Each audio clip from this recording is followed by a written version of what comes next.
Kay Delphine Diokino ng Rappler. Kim, you work with Paolo Salinlac and What's Wrong with Secretary Kim. What's the new thing you've learned about Paolo by doing this film?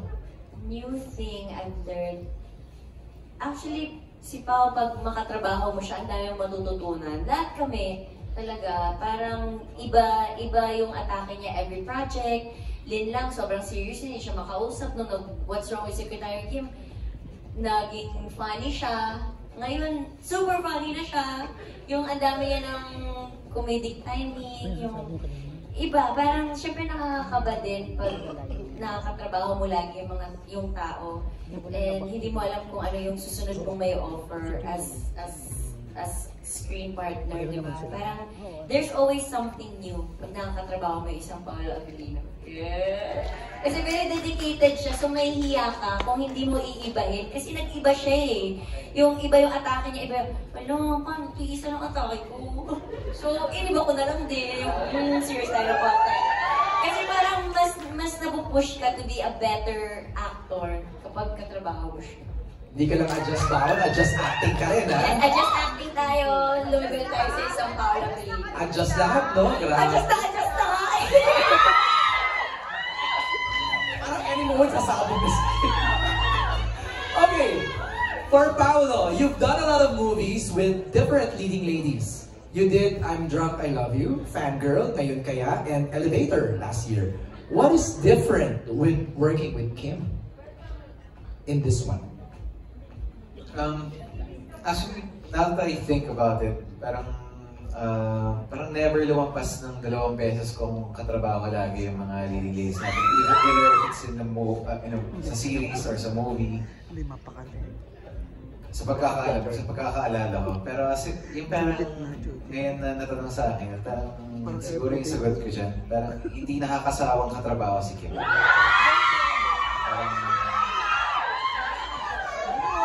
Nag-a-adjust kasi ako eh. Nag-a-adjust yung acting niya. Yung ulam niya, may gulay na. So, yun. Parang hindi siya nakakasawang katrabaho. Pero Pao, I know sometimes it's like management's decision when they offer you projects that say to work with Kim. This is the 3rd time. Meron pa rin yung element ng personal decision. So somehow, you decided to work with Kim 3 times. Tama naman. Diba? Dahil, is there something special why it's always Kim? maraming rason hindi pa kami nakakapag-pelikula together. Tapos, rom-com rin. Parang hindi pa talaga ako nakagawa ng rom-com na pelikula na with me starring in it. Tapos, yun. Siguro. Tsaka si Kim. Si Kim naman yan. Madali siyang katrabahoan. Parang exciting rin naman yung concept. Tapos, nalaman ko si Direk Chad ulit. Tapos, storya ni Prime. Ayan. So, medyo exciting siyang. Na-excite rin ako gawin. Thank you, Pao. Okay. Next, from What's Up PH for Kim Chiu. Recently, may nag-trending na article about Miss Wilma giving a hint na you're in a relationship. Parang report ko to sa TV pa with Paolo. Headline bukas, ngayon ang broadcast. Ito si Miss Wilma. Hindi, maling show yun. Yung sinabi mong yun. Mali ba yun? Maling show yun, Ben. Pero okay lang. Anong masasabi mo rito? Maling show ba yun? Yes, Ben. Pero love kita. Kulap na kasi ngayon ni Kulap. Oh, yeah. Malit. Siyempre kay MJ tayo.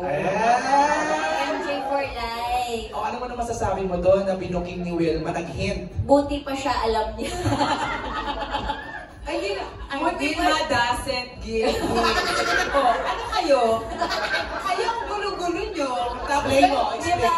Okay, anong headline? Wilma doesn't give hints. O, bakit ako kino-question na yun?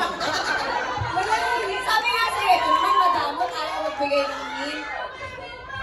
Okay, nung tinanong ako kung sila ba, sabi ko, kasi lagi sila sa tent eh. O, masama ba yun? Tapos, sila ba? Parang. Tapos, yun yung ako. Tapos yung nag-headline, Wilma doesn't give hint. So, hindi yung totoo.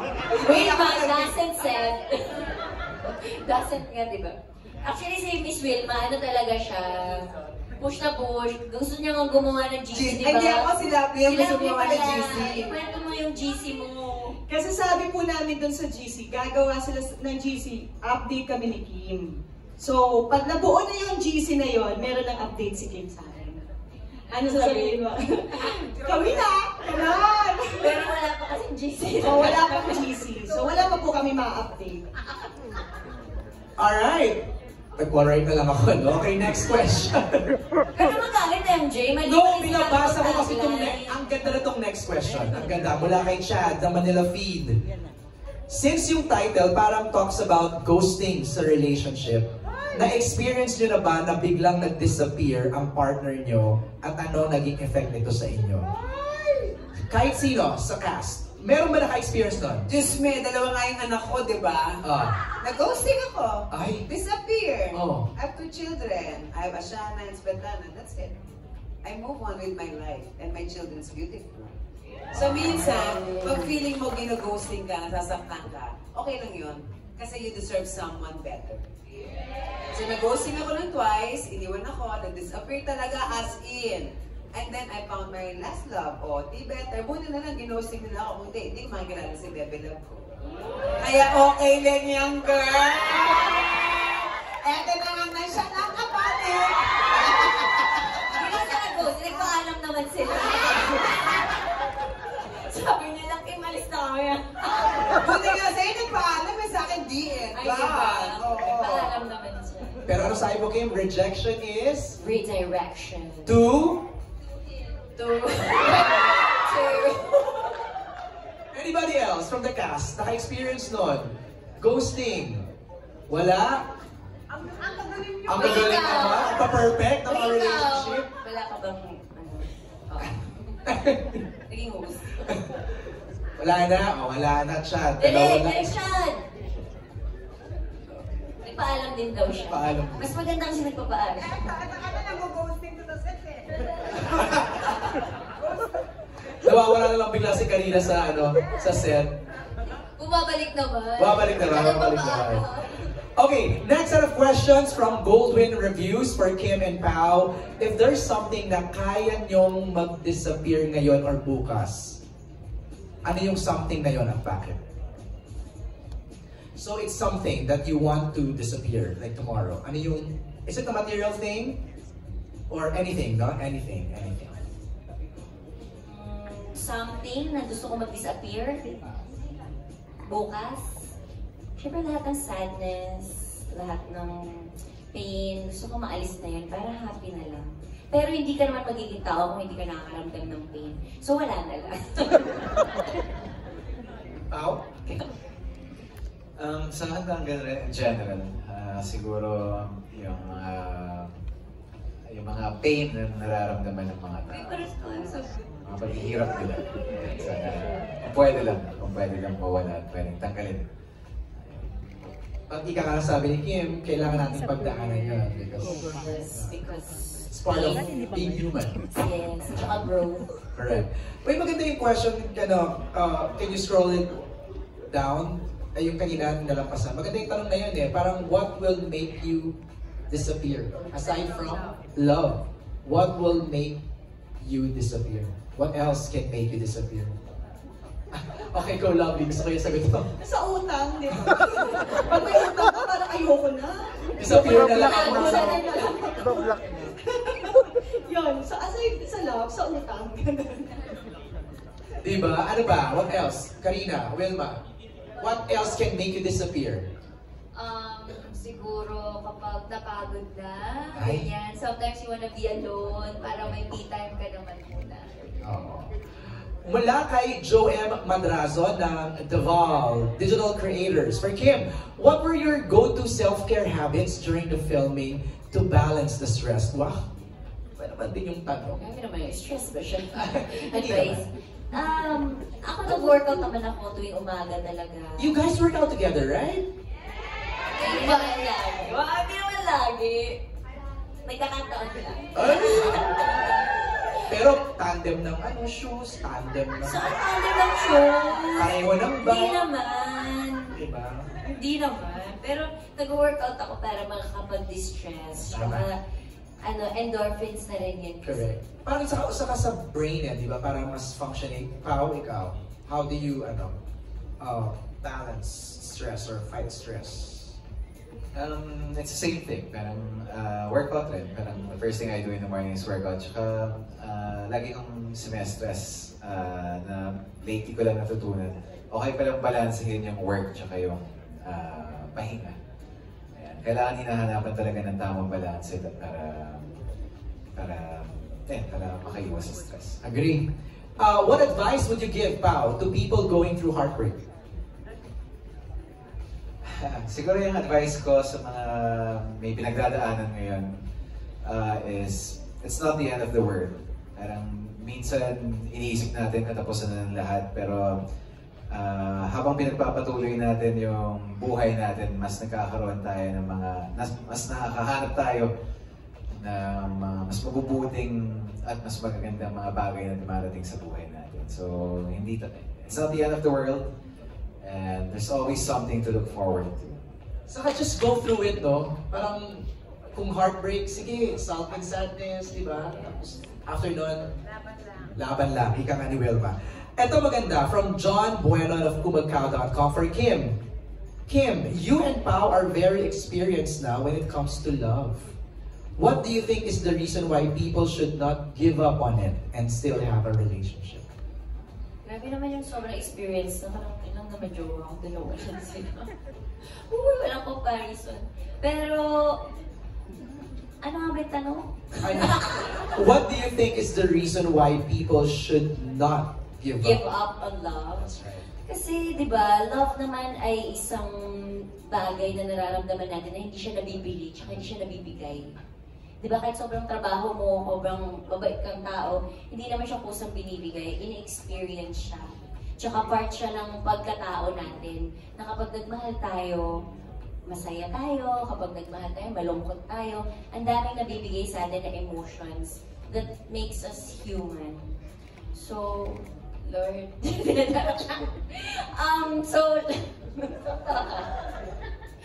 paano ba sa ganito? Hindi lang dapat sukuan yung love, huwag mag-close ng any doors. Dahil kung hindi man siya dumating ngayon, malay nyo bukas, or malay nyo katabi nila. Hindi natin alam ang daming sinasabi ng love sa atin na pinapa-experience sa atin and sa buhay din natin. No, like you. Nakita namin sa'yo. I mean, we all saw you go through heartbreak, pero you didn't give up. Hindi naman dapat talaga sukuan ng love kasi kaya nga siya ginawa para experience, hindi para i-block. Okay. I have a question, Pao and Kim. Did you expect that you guys will be this close? Di ko nga alam, mga katrabaho ko to sa 18 years sa industry. Di ba parang kailan ba tayo na pang 16th year na pagiging artista? Kasi sabay tayo simula, di ba? Mas matanda ka lang sa akin. High school ako, pinapanood na ito sa... Uy, hindi ako. Napanood kita sa Starstruck. Masayaw ka pa. Kasi pinapanood mo na ako ng mga panahon. Actually, bumoto ako.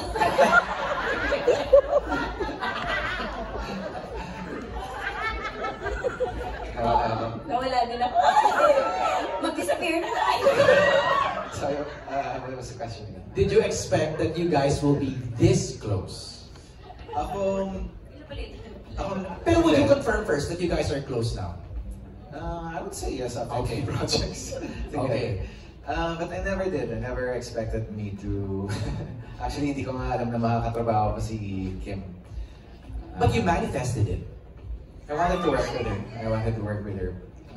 Pero, ayun, never ko talaga in-expect. Kasi parang, after a while, parang naging iba na rin yung tahak ng mga gusto kong gawin. So, hindi ko alam na kay Kim pala ang bagsak.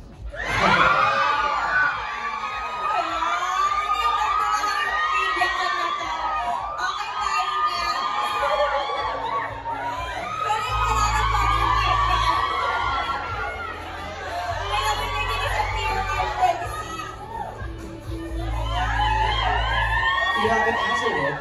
I'm speechless. Did you expect it to be this close kayong dalawa? Hindi talaga. Kasi hindi ko alam pa paano ko siya kakausapin eh. Saka alam mo, Kim, kaya matanong Parang yun. layo talaga eh. Nagbabacktrack sa mind ko yung dynamics nyo, body language nyo nung linlang? Grabe naman. Tapos, hindi, kasi nga nai-interview ko kayo eh. So nakikita ko yung parang dati, parang medyo ilang pa. Pero ngayon, hampasan, hawakan. Yes.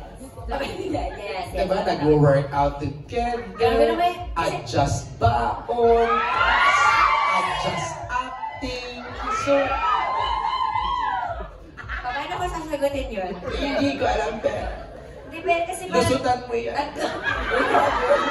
Tatlong projects naman na kasi pinagsamahan namin. Tapos na-experience na rin namin ng iba't ibang klase ng intensity ng pag-arte. Minsan, di ba, direct, minsan pag umaarte ka, minsan kailangan mo talagang kilalanin yung tao. Yung parang, tapos marami na rin naman kaming, pinugis. Pero parang, nagiging close talaga kayo pag nagkakasama talaga kayo sa project. Sana nakakatuwa lang, Kim, nag-working manifestation ni Pao. Naka-work ka niya. Feeling. Pero masaya. Hindi ko talaga maisip na makakasundo ko ang isang Paula Avellino na hindi nagsasalita. Nakatayo lang siya, actually, na titignan ka lang niya. Galing. Thank you for answering that. Next question is from Robert Regentina ng Manila Bulletin. For Kim and Pao, how did you celebrate Valentine's Day at sino mga kasama mo to celebrate it? Nagpadala ng bulaklak, right? Ilan yun? 2 bouquet ba yun, Kim? Isa lang. Ay! Nakasulat? Kimberly. Yeah, Kimberly. Ako po yun. Kasi parang Pao said na meron siyang commitment, no? Sinerenade ko yung people of Negros Province. That's right. Pero you made sure before you left that the flowers arrive early in the morning.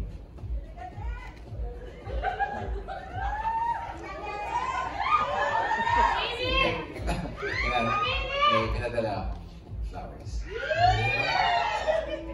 Yes, tapos pag picture magising mo, wait, may flowers ka doon. Oh, saan galing? Yes, sabi Kimberly.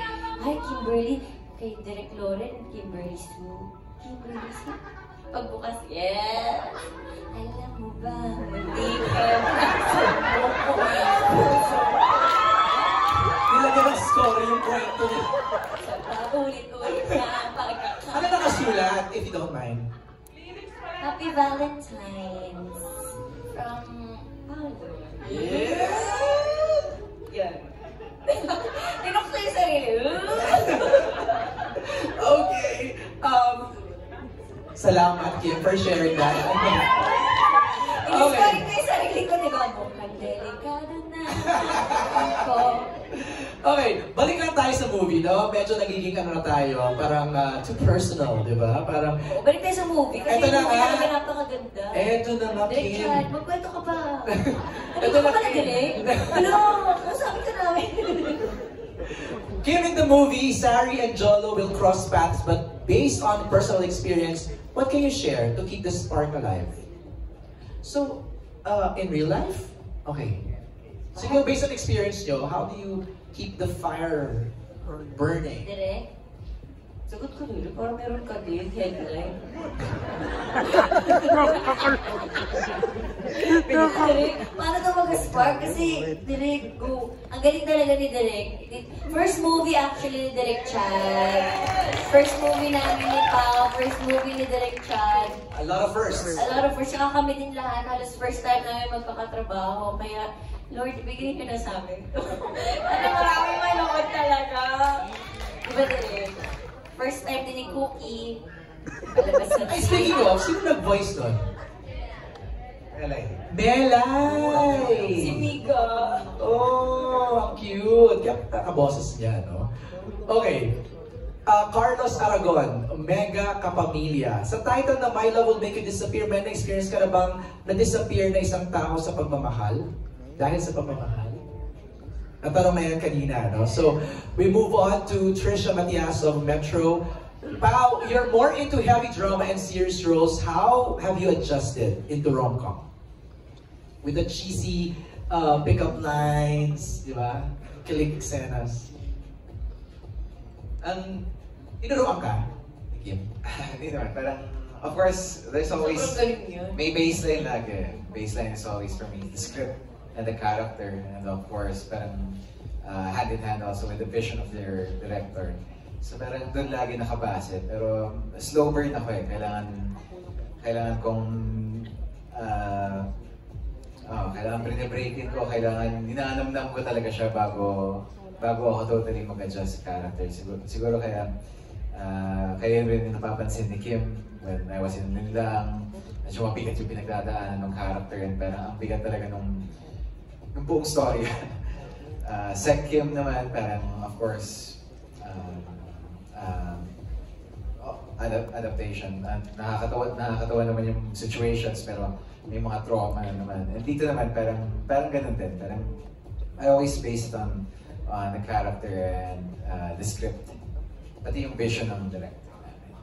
Thanks, Pao. Now, for Kim, since rom-com is your genre, what more can Kim offer as Sari that we haven't seen before?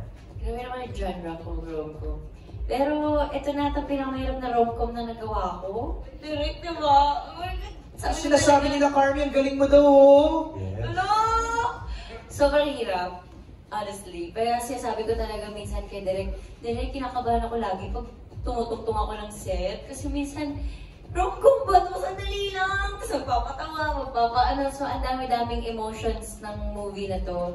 And, ano siya, mature rom-com na nakakatawa, maraming pagpupulutan ng aral, and at the same time, susundukin ka ng realidad ng buhay pagdating sa pag-ibig.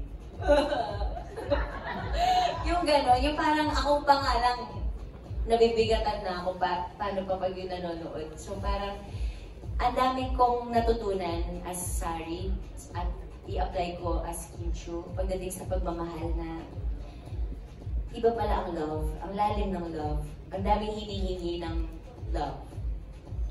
I think yung dilemma naman nun, parang yung dilemma niya very true to her age.